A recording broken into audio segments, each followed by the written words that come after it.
Hi, I'm Trooper Smacka. Hi, I'm Trooper Wellman, Please stay tuned for a behind-the-scenes look at being a state trooper. and together we can make a difference.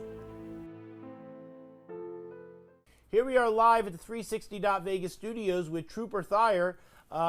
Trooper Thayer, you know, we had a great conversation the last time. We were just talking before. I find you very interesting.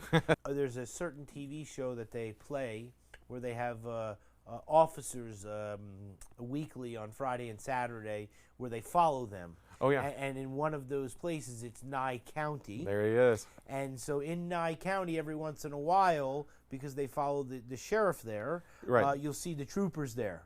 Or Right. they'll call the trooper because, you know what I mean, or something like this, because it's it's like on a highway or it's the roadway, or you know what Yeah. I mean. And so sometimes you'll see them on that show, and you know what I mean. It's cool. Yeah, I've had just a little bit of experience working the rural areas, more or less for coverage when people are out sick on vacation, whatnot, whatever the reason is. But it's definitely a different job, and they work a lot more. Not that we don't work hand in hand in the city, but typically there's enough backup where your own department's going to help back you up. Out there in Pahrump or Beatty or any of those areas, the other officers, whether it be deputy sheriff's office or Metro or whoever it is, they work hand in hand. They're definitely backing each other up. They have each other on speed dial if in case the radios are not working right, and it's more of a traditional, I would say, police work out there in the rurals versus just mostly 90% or more traffic in Las Vegas for us. Right, because you're just like, yeah, they show it, and they show, like, you know, the guy driving down the road, and it's like nothing for like nothing. Yes. You know what Yeah. I mean? And then It's all of a sudden, intimidating. like 12 houses show up or something, and they make a quick right-hand turn or something like that. You got to know your area, and it's not Yeah. for the faint of heart. Yeah. You got to know when to pick and choose your battles, I would say. Yeah. You never know when backup's going to really be there or not, so it's pretty That's a cool. good one, you know? Yeah. All right, the retirement. I think is this where this was last week?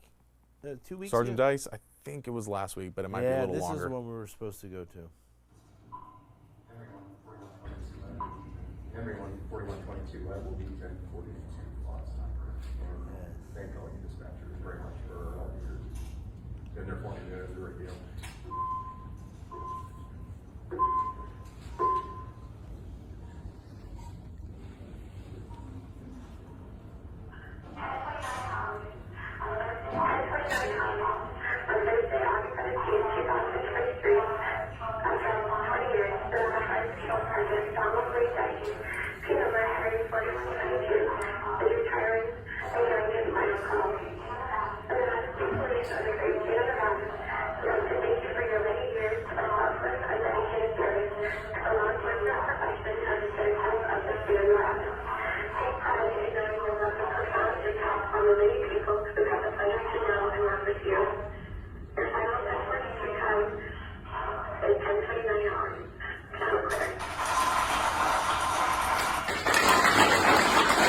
Tradition we do over there. It's a final call off there on the radio. It's very special. It is. It's emotional. I can imagine me being down the road years from now doing that. It's probably very emotional. It's we went to one of them, and it was like really, really special, and like, you know, it's completely silent in the room, and you know, like you sort of know that like somebody did their work, and now they're ready, like, you know, to do something else, whatever that might be. Right.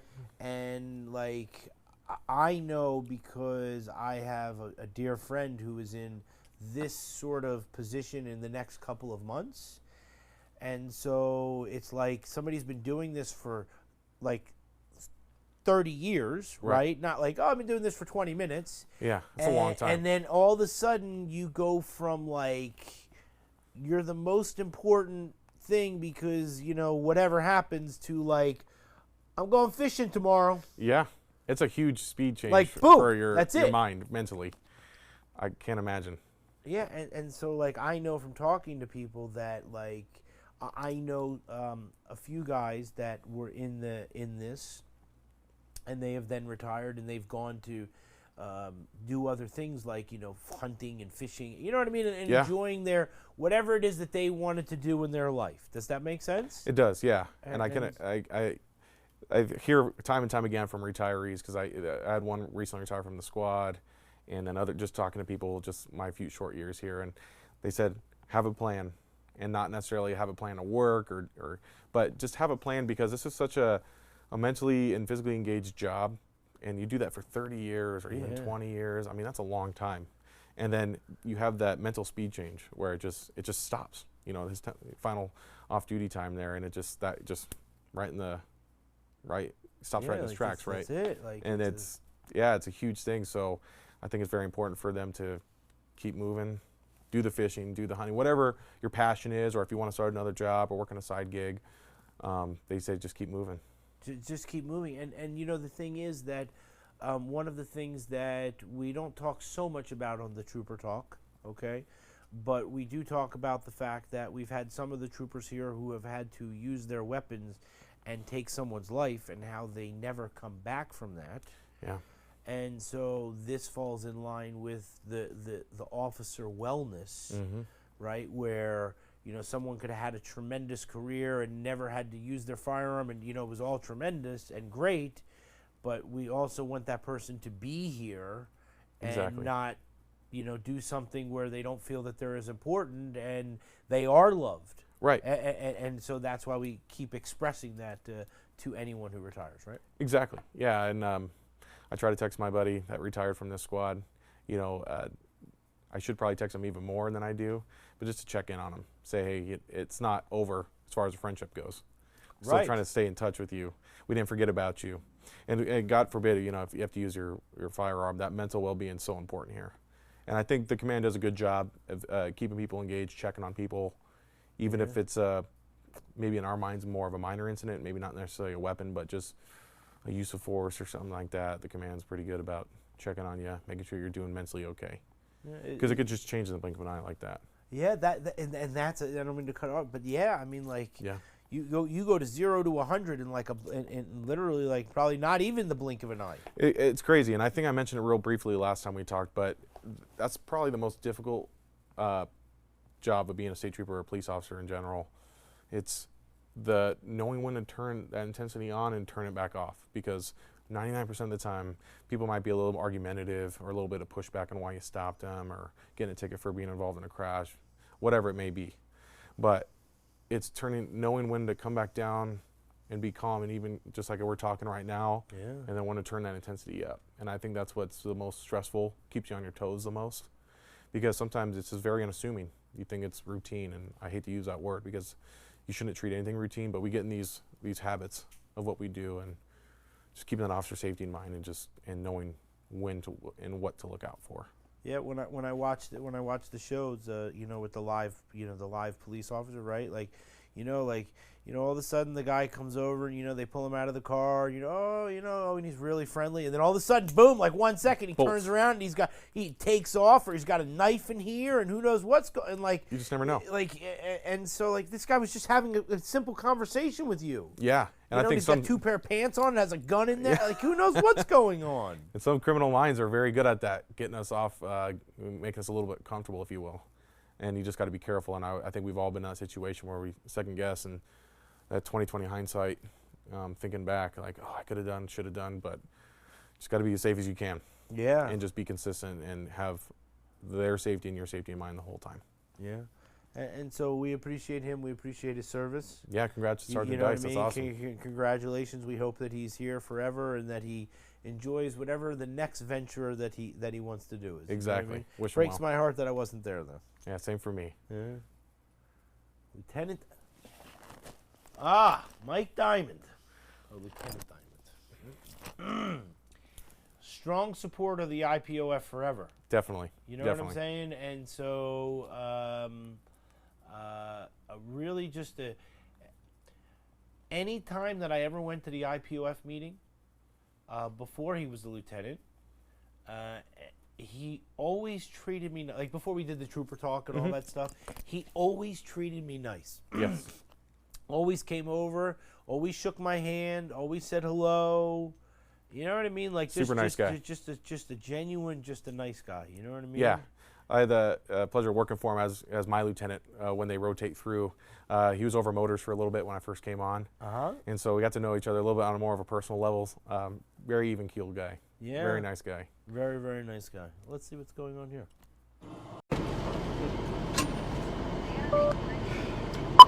Henry 3110. Henry 3110.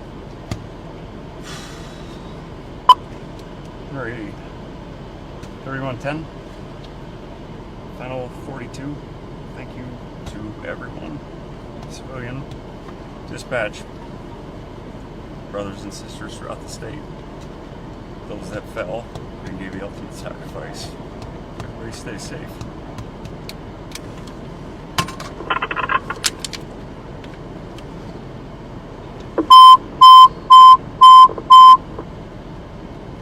It is with great pleasure to announce that as of 11:43 on Thursday, August 17th, 2023, after 20 years and 6 days, Nevada Highway Patrol Lieutenant Michael L. Diamond, P number Henry 3110, is retiring and giving his final call. The Nevada State Police and the great state of Nevada would like to thank you for your many years of selfless and dedicated service to the law enforcement profession and the citizens of the great state of Nevada. Take pride in knowing that you have left a profound impact on the many people you have had the pleasure to know and work with. Your time, final 10:42 is 11:43. Channel clear. And have a great afternoon, sir. Woo! Congrats!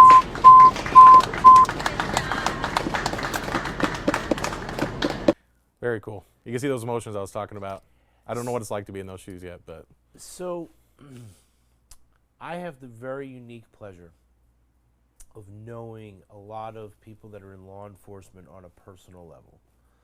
And I'm able to share with them personal things that most people would never be able to share. And so I feel very fortunate for many things, you know what I mean? But like one of those things is that. And so I can share in a generalized setting that when it is that my friends go to work, that they are warriors. And so it's something that I understand only, by talking. And so when you go out and you're a warrior, you're not able to cry and share emotion and do all these type of things because, you have to be a warrior. And so just to see that, and you know that he's emotional underneath the glasses, right. And for him to have to take off the glasses, his eyes were tearing up so much that they were burning. Yep. That he just couldn't take it anymore. Right.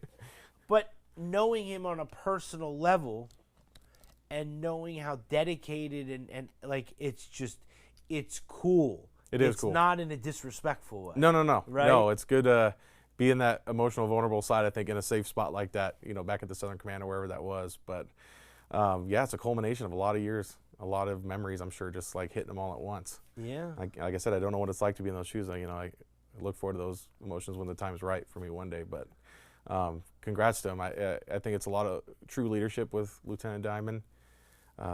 He would talk to me on a personal level, even though I'm a very new trooper overall to the department. Just making sure mental well-being, how's the family doing, financial well-being, my goals. And that's, I think, true leadership in someone like that. So definitely will be missed.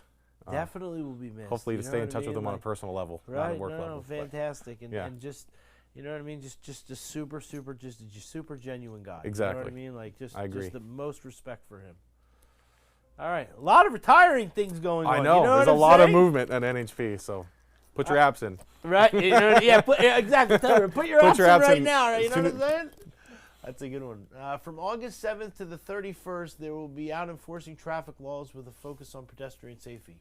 So, one of the primary objectives of the motors, right, is any type of traffic enforcement. Mm-hmm.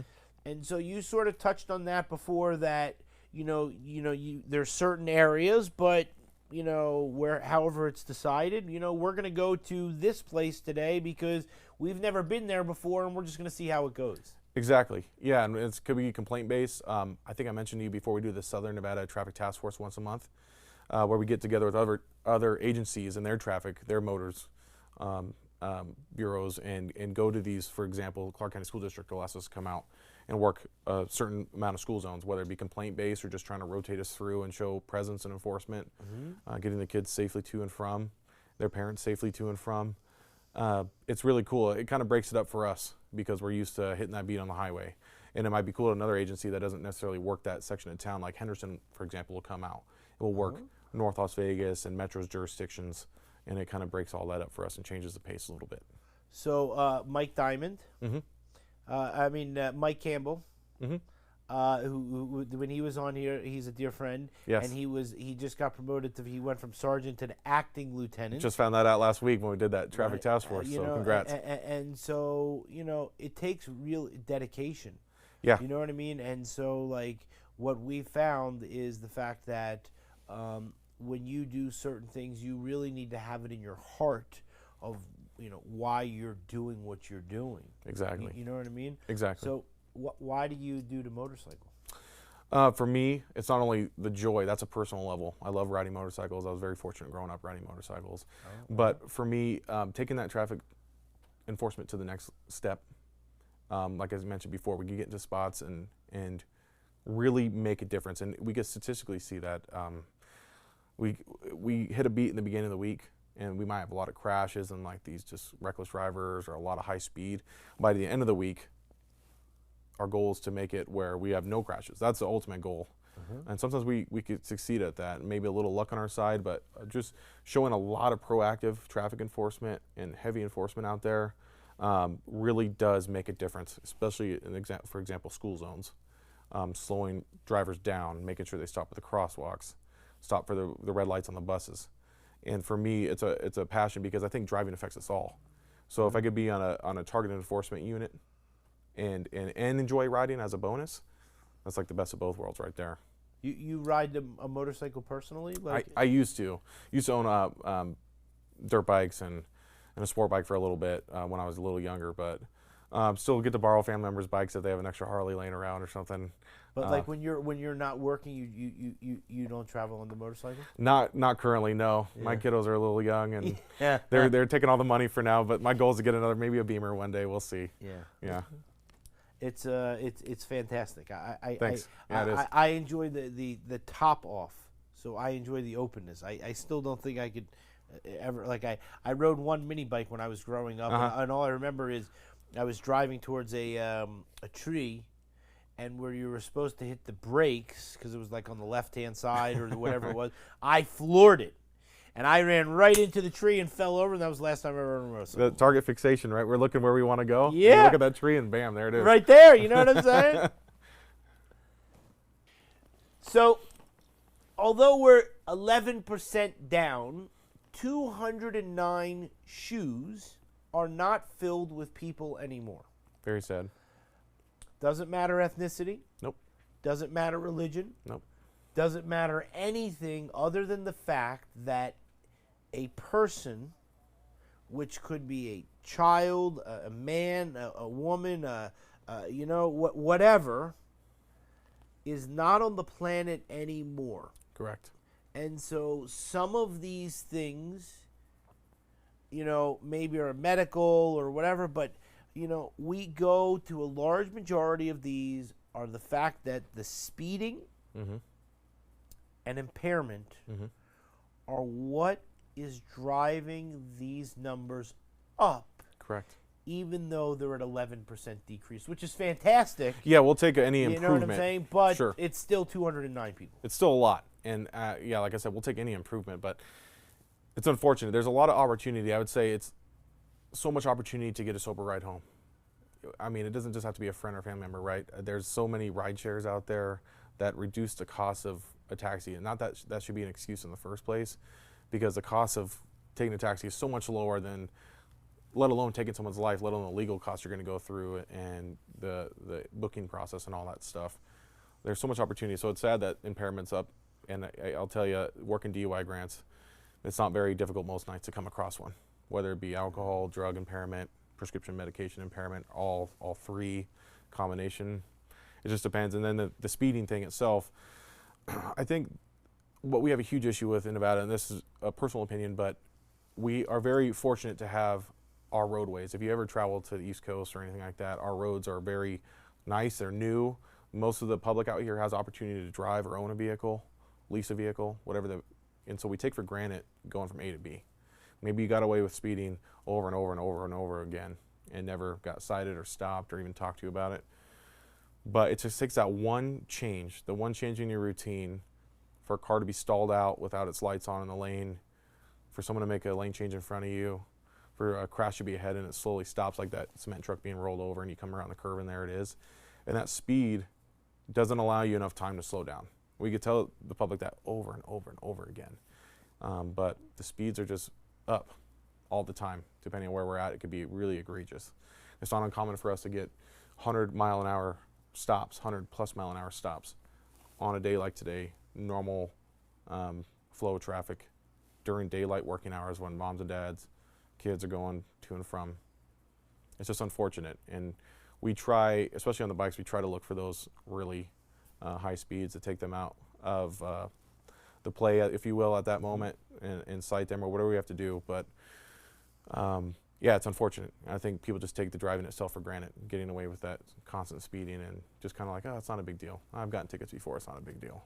Yeah, and like, yeah, I'll just have somebody just fix it or, pay the little fine. Sure. And the thing is that, yes, that might work. Some people it does. But until it is that the tragedy happens. Yeah.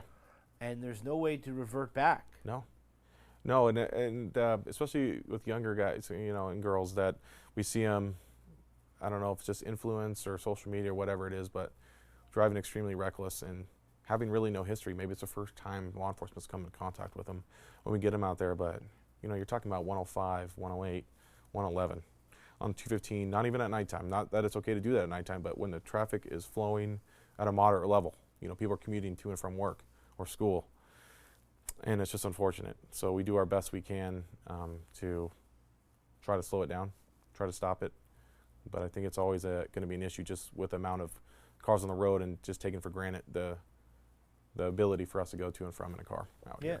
And nowadays, cars, it's much easier to go faster in a car than it once was. Yep. You know what I mean? And so it doesn't matter if it's electric or gas, doesn't make a difference. They're all just able to go faster than they once were, and exactly. It's easy to just put your foot on the gas pedal and just go. Exactly. And we get that all the time. I didn't realize it. I'm sorry. And it's the thing is you just got to take those seconds to look down and constantly watch it, right? And the roads are very smooth. The cars are very insulated. They're very quiet inside for the most part. Even if it's a cheaper make and model compared to a very luxury, they're still pretty insulated and pretty quiet. Mm-hmm. And with the roads being new and quiet too, people are not paying enough attention to the actual speedometer. We hear that all the time. I didn't realize it, didn't mean to. It was passing, whatever the excuse may be. Yeah. But you should be able to realize it, because I know how it feels on 100 at this with the wind in my face. You should still know what 100 feels like on the windshield of your car. You can hear the wind. Yeah, and I never thought about it until you say it, and that's one of the cool things about the trooper talk. Every time we get a different trooper, that they bring up something, but I never thought about the fact that our roads are really nice. They are. Except for a few, dips and doodles. But, when you go on to the freeways, I never thought about the fact that, they're pretty taken care of. They're pretty taken care of. You know what I'm saying? Overall, I would say. I never thought about that. That's a good one, though. All right. Of the 107 vehicles stopped, 5 of them were going over 100. 2 vehicles at 107. Yep. So, Lieutenant Campbell. Right? Yeah, he's famous for this. The thing is that I come back to the tires, okay, because I know how much money tires are, and there's a difference between a $25 tire and a $500 tire. Huge. And it's not just because one is thicker. No, it's the matter that, when you have a car and the tires are rated to go 80 and you're doing 110 and you go around a curve, just like you said, the cement truck. Yeah. It just takes that one change. And like I said, you might have gotten away with it so many times, even getting ticketed before and still doing it. But that one change where it could cause a huge change in your life and someone else's. I mean, most people are not geared to, let alone judge the speed when they're around those cars, but to handle it if a tire blows out or 2 tires blow out. Something fails. And in this town, it's unique too, because we have very hot summers and very cool winters. And so when we're about to go through this change again, where it goes from hot to cold, and the tire pressures change. Yeah. And then some people that it was fine 2 weeks ago, Yes. now their tires are low. And we see the same issue going into summer. Maybe the winter tires are okay, but now you got that dry sidewall, dry interior, the tires are old. You go back to extremely hot roads where the pavement's 180, and the same issue happens. We get blowouts. You'll see them. You'll see cars all over. You'll see the tire in the lanes again. When I take the car for the the winterization, that they change the whatever the tire pressure is to a lower number or whatever the thing is, so that it sits better or whatever, and it's very important. You know what I mean? Like Right. Not that anything is good going a speed of 110 miles an hour. Yeah, and this but- is but- 215 North 5th too, so it's a very good stretch, busy. You know, a Busy. lot of commuters. Right? Yeah. You know this area? Yeah, well, every once in a while, we've done joining forces in task force up there with other departments like Sergeant Campbell Squad in that same area, and it's a hot spot. It doesn't surprise me, sadly, that 5 are doing over 100, even in the broad daylight. 100 miles an hour. Well, for Is- example, yeah, because we just did one alongside the commercial guys a few weeks ago, and I don't have the exact stats, but I know approximately a third of the 75 stops were over 101, and that was at A third of the 75 stops, without going into specifics, right? approximately 25 were we're, over we're 101. at least over 90. Yeah, well, for sure over 100, at least approximately 25. At approximately 25 stops. Yeah, I'll try to of pull the those stats for you, 75. but Like, I mean, it's bad. And that's coming into town from California, where we expect to get higher speeds. They just come out of the rural desert. They see the city. Something about it mentally changes. That's it. It's at mile marker 24. So we'll see you. I hope to not see you, but that's our spot. You put the hammer down, and we are waiting for you. And it's crazy. I know, and we're wearing this bright blue uniform. We had a couple patrol cars. One guy on field training, a lieutenant, was out there with us in their patrol cars.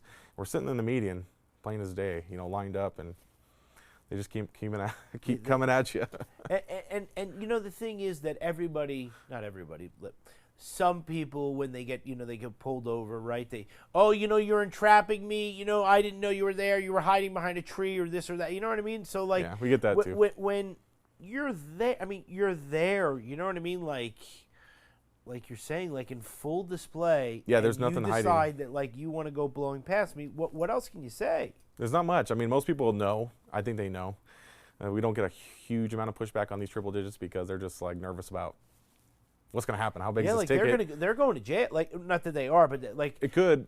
like and without getting into specifics, right? Like the possibilities are really very, very different of what could happen Right. to someone, right? Like, Yeah, 'cause the potential is very bad. It depends. And I mean, if there's traffic, it could be articulated as reckless driving. And at that point, you're 42 over the limit, especially if there's a moderate traffic flow, like commuter hours. And it's called a prohibited offense in the Nevada Revised Statutes, meaning that it's a warrantless arrest, even though it's a traffic offense. And people are like, oh, I can't believe I'm going to jail for this. But it's the totality, whether it be they're suspended, license, suspended Right, car. Never thought about that. They right? just did this. I'll tell you one. We had one. My partner got one at 92, and a mile later, I get him at 103 entering the construction zone. So that in that situation like that ended in an arrest because we can't trust that you're not going to hurt yourself or the public when you're doing that a mile apart. You just got cited, and then you do it again back to back. right. Right, because paper at that point is not working. So Right. unfortunately, we have to make that decision. We got to stop the behavior right there without it happening again, at least for that moment. And let's be honest, your job is to not be a jerk. Right. Right? Like your job is to be I don't want to say stern, but like forceful to a stern point that like you should not be doing this and like you're going to have to pay or whatever, but like this is not what you should be doing.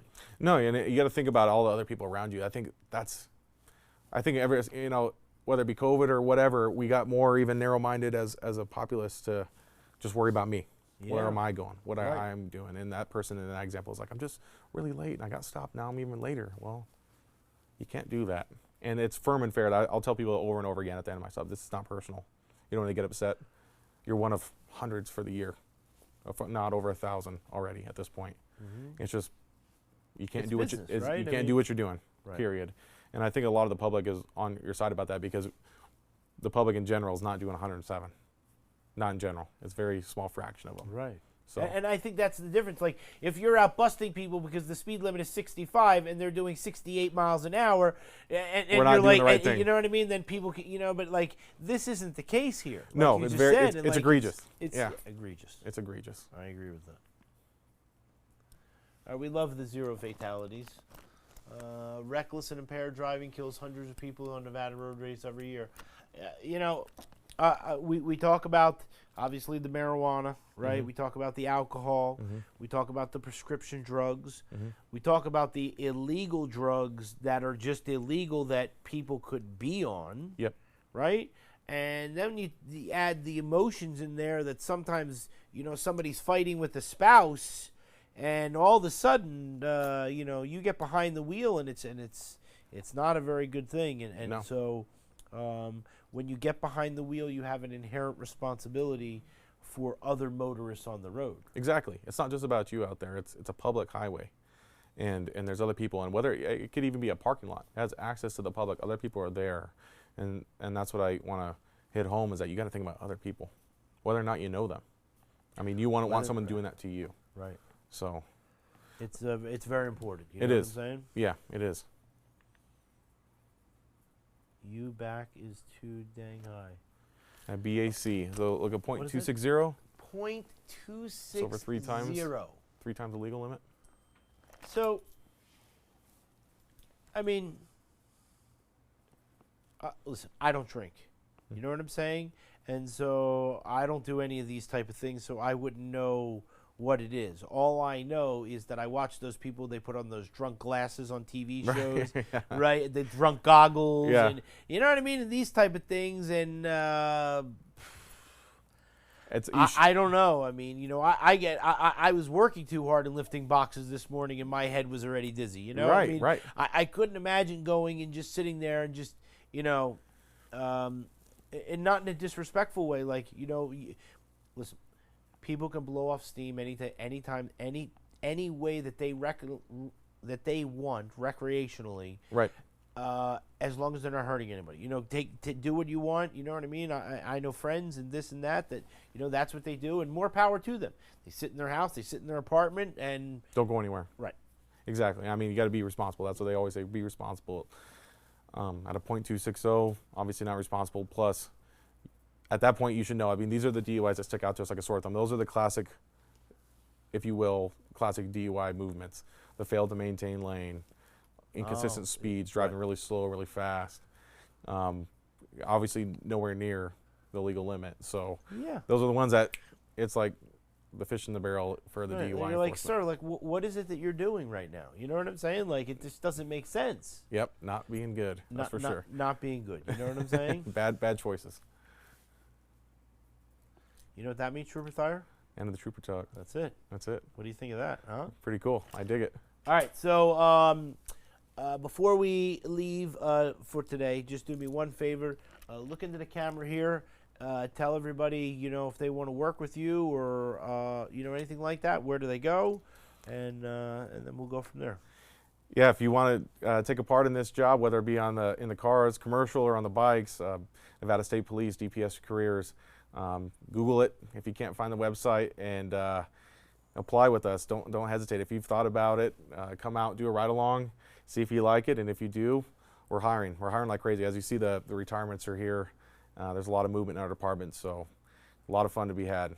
And I think we reiterated, we talked about it last time, but you get the pay. You get not only get the pay increase, but this is like a special assignment, right? So Correct, you get more bonus on top of the regular pay, right? Exactly. Yeah, if you're willing to put up with the heat Right. and the cold, and you like the traffic enforcement on the bike, which in my opinion is the best thing in the department, Right. yeah, 10%. 10%'s a big bump. It's a big bump. It's a big bump.